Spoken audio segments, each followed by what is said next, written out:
What's going on, everyone? I'm just a typical, average American here today to react and learn about 10 Norwegian words that English is totally lacking.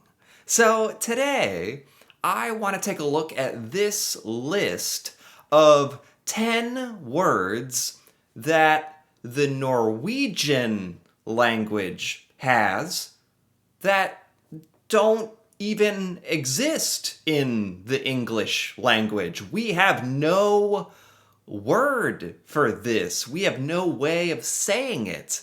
And honestly, that sounds really, really interesting to me. Like, in Norway, you guys can articulate and say more things than we can in America as an English-speaking country. So let's take a look at some of these, starting with forsket. Oh God, I'm I apologize in advance for my bad pronunciation. Forelsket. Forelsket. This means the euphoric feeling of falling in love. That is a very specific feeling. And it's true in English. I don't know. There's not like one word you could say to communicate the euphoric feeling of falling in love. English has the word infatuated. That's pretty good. Or crushing. Like if you're crushing really hard on somebody, you're really like falling in love with them or attracted to them.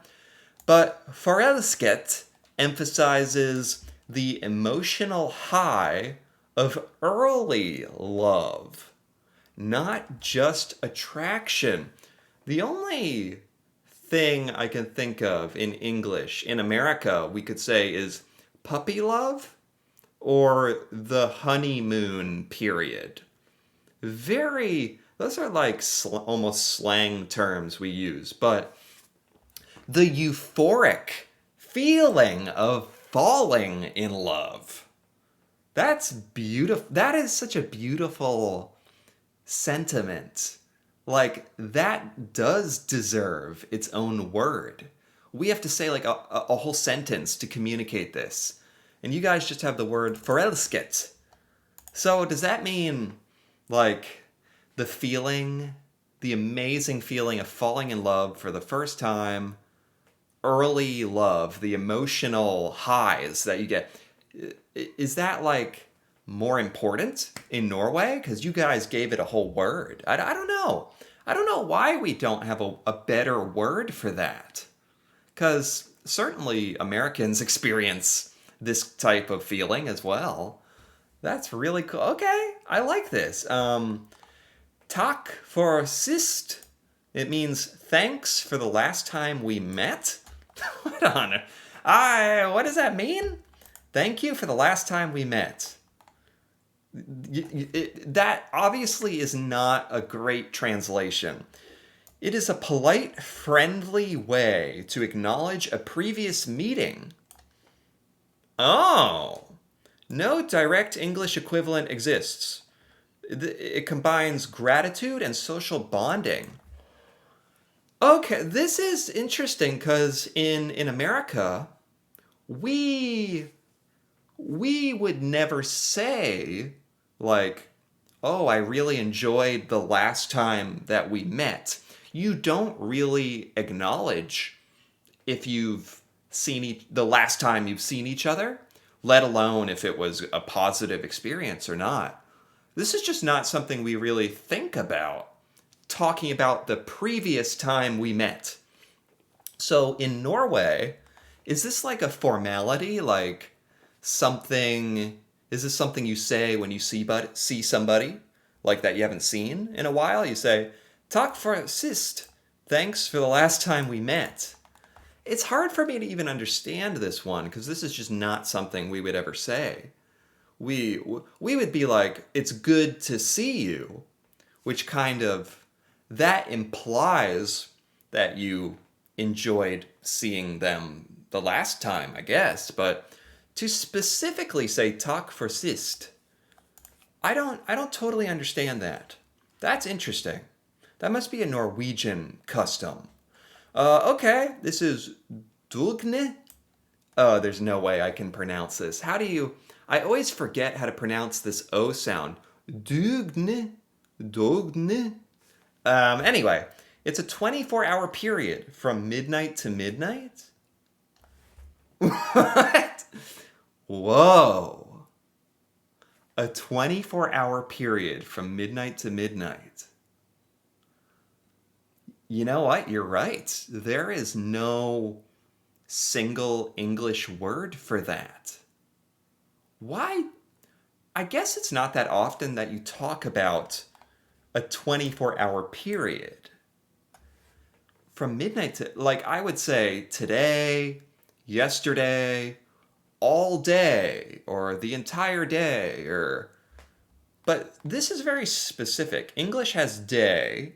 That can mean daylight, or it can mean a whole calendar day.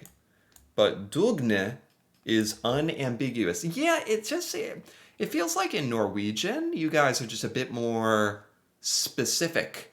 Like you have a word for this. In English, you could say like, I spent the entire day at the grocery store, and that would actually mean a couple of hours, and it felt like the entire day.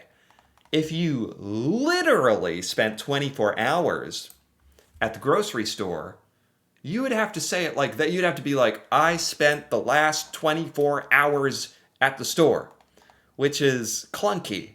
I never thought about how we don't have a word for that.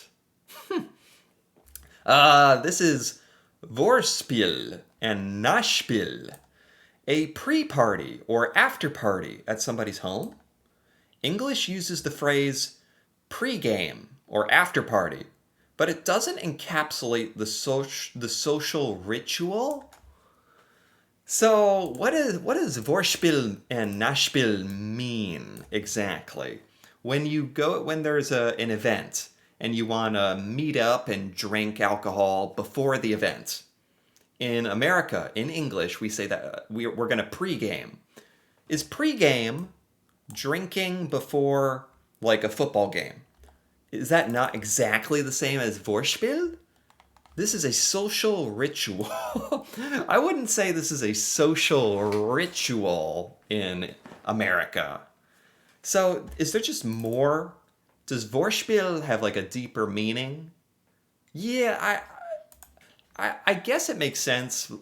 These are Norwegian words. I'm not going to totally understand the full meaning or context, but it honestly sounds like in American English, we have a word kind of for vorspiel, and it's pregame, or nachspiel, which is after party. Afterwards, you get together and drink or hang out, and it feels like we kind of do have a word for that, unless I'm not understanding the full meaning. Tur. Never heard. Okay, a trip or walk, especially in nature, with a wellness or recreational purpose. Wow. In America, we don't really walk very much. And we certainly don't go out into nature very much, let alone. Yeah, this is just showing how different Norwegian culture is from American culture. In Norway, I think you guys have a much bigger connection with the outdoors and nature, and you go into nature for your health, right? So while in English we say hike or walk, tur covers everything from a stroll to a week-long trek, with the emphasis on the experience. Oh. So this has to do with like the wellness and fun of going out into nature. But this can be like anything from an hour stroll to a week. So a tur, yeah, we we don't really have a use for this word.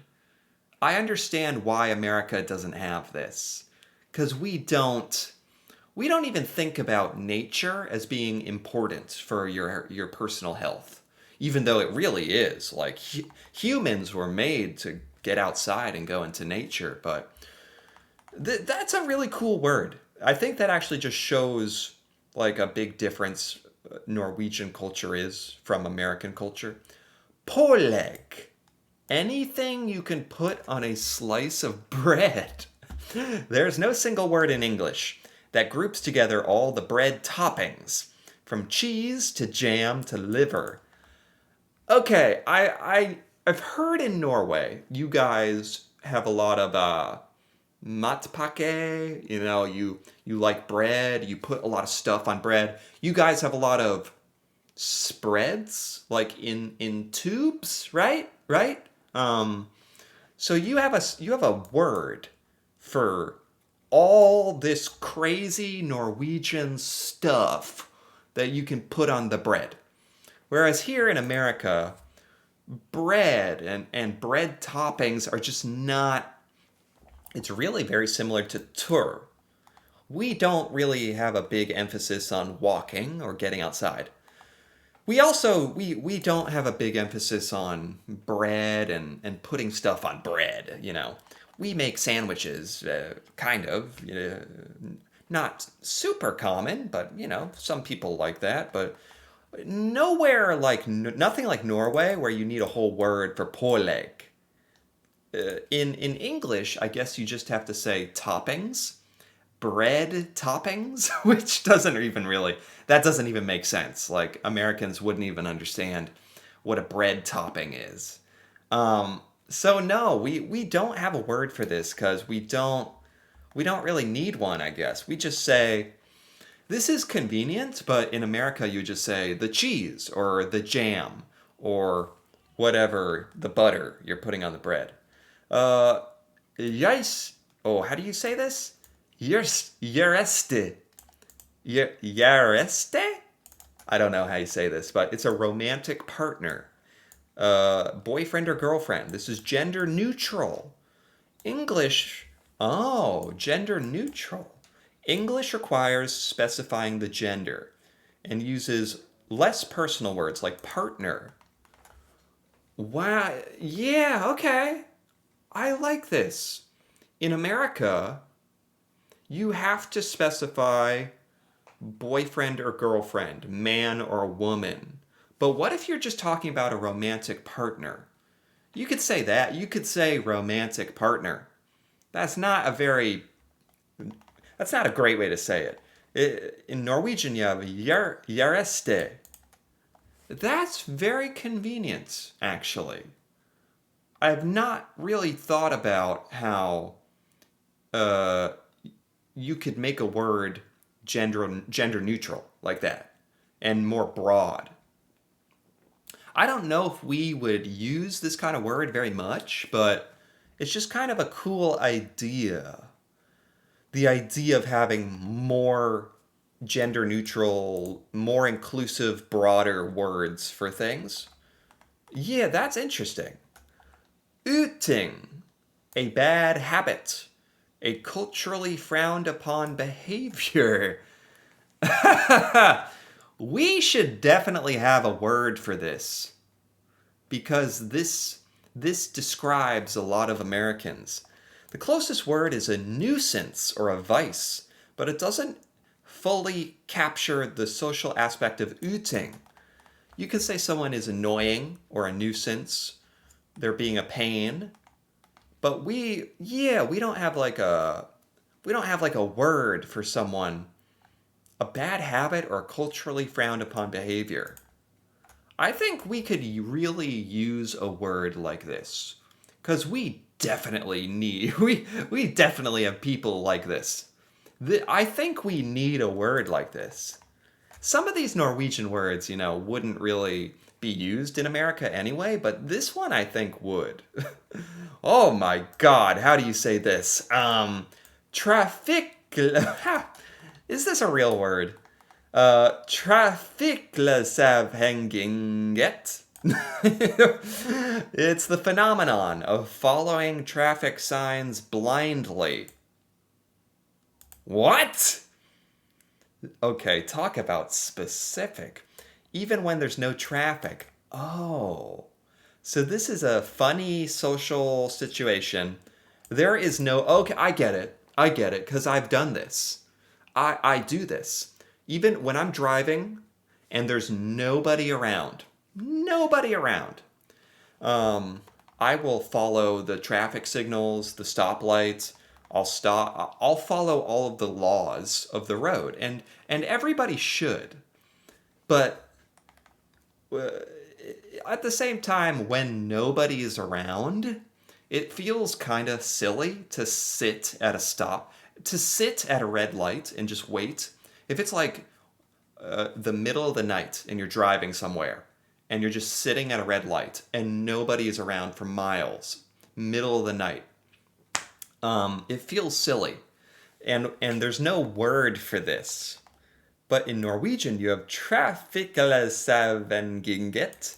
that's that's so funny that you guys have a word for this. Because I've experienced this. Interesting. Friluftsliv. Open air living. The deep seated Norwegian philosophy of outdoor life and connection with nature. This is very, very Norwegian. I understand why there is no English word in America for this. In America, we do not have a big connection with nature. We just don't. A lot of people stay inside. Outdoor recreation or being in nature doesn't capture the lifestyle, the meaning of friluftsliv. No, I get it. I get it. Like, this obviously has a much, much deeper meaning, a Norwegian culture meaning. It's a philosophy. It's not just like, let's go outside. It's a philosophy of connecting with nature and being outside is important. And friluftsliv, that's cool. Americans definitely need more of that, but it's just not part of our culture. So this was really interesting.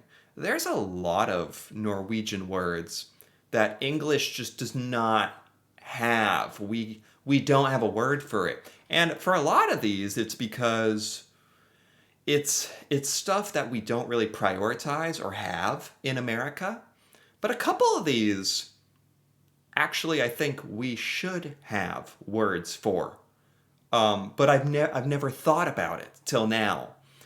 So that's really cool. Anyway, if you enjoyed this, feel free to give this video a like or leave a comment with your thoughts on these 10 Norwegian words, especially if you're Norwegian and if you understand the real meaning of these words and how they compare to English. That'd be really cool to hear about. And if you're interested in more videos like this, me reacting to Norway and learning about Norwegian culture, feel free to subscribe for more. And until then, thanks for watching and see you next time.